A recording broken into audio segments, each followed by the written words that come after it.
Bismillahirrahmanirrahim. Assalamualaikum warahmatullahi wabarakatuh. Ada dua cara untuk melihat atau mengetahui kesempurnaan iman seseorang manusia.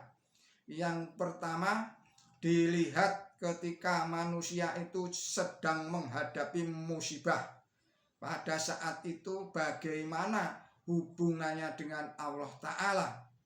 Apakah dia benar-benar tulus ikhlas dan setia kepada Allah Ta'ala di saat menghadapi musibah? Apakah dia menerima dengan lapang dada kehendak Allah Ta'ala itu dan tidak berhenti-berhentinya memujinya? Atau sebaliknya, dia akan mengeluh dan tidak henti-hentinya? Yang kedua, dilihat ketika manusia memperoleh kenaikan derajat, kemakmuran atau kejayaan. Apakah dia seperti sebelumnya mempunyai hubungan yang baik dengan Allah Ta'ala dan senantiasa memujinya? Apakah dia memaafkan musuh-musuhnya, berbuat baik kepada mereka, dan menunjukkan kemuliaan akhlaknya? Atau sebaliknya, dia malah melupakan Allah Ta'ala dalam keadaan berkuasa dan berjaya itu? Dalam hal kemuliaan akhlak, kita ambil contoh seseorang yang dipukul oleh orang lain. Bila orang yang dipukul itu tidak punya daya untuk membalas, lantas dia mendiamkannya dan tidak balas memukul, maka sikap semacam itu bukanlah termasuk akhlak mulia. Dia tidak bisa disebut orang yang rendah hati, sebab dia tidak punya daya kekuatan untuk bisa membalas orang yang zalim kepadanya itu. Perhatikanlah sejarah Nabi suci Muhammad Shallallahu Alaihi Wasallam yang terpaksa hijrah dari Makkah ke Madinah. Sebab selama 13 tahun berdakwah di Makkah, kaum kafir tidak henti-hentinya menimpakan berbagai kesulitan kepada beliau. Membayangkan penderitaan beliau selama itu, hati siapa yang tidak guncang? Semua orang tahu beliau benar-benar memperlihatkan kesabarannya pada saat itu. Setelah hijrah, beliau akhirnya memperoleh kemenangan dan berhasil menaklukkan Mekah.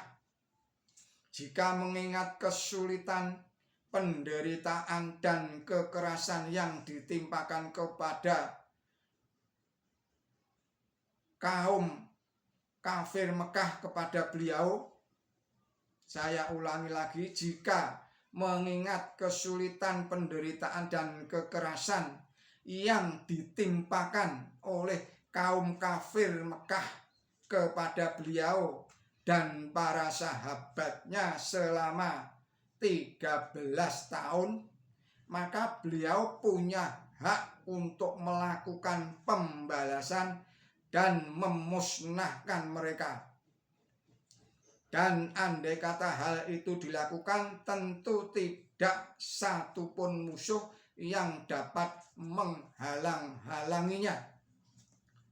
Jika saja beliau tidak bisa mengendalikan amarahnya, maka momentum kemenangan itu, di mana semua musuh telah menjadi tawanan, akan beliau gunakan untuk membalas dendam. Namun demikian, apa yang beliau lakukan berkebalikan dengan itu semua.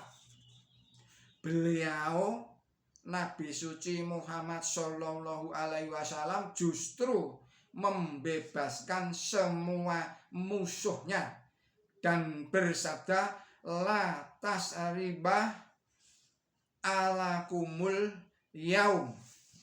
Pada hari ini tidak ada celaan atas kamu. Sungguh hal itu bukanlah perkara kecil. Tengoklah gambaran penderitaan dan kesulitan yang menimpa Nabi suci Muhammad Shallallahu Alaihi Wasallam di Mekah.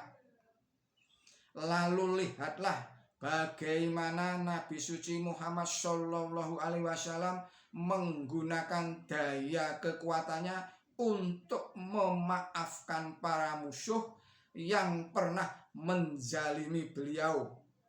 Inilah contoh keagungan akhlak, kemuliaan akhlak Nabi suci Muhammad Shallallahu Alaihi Wasallam yang tidak ada bandingannya hingga saat ini.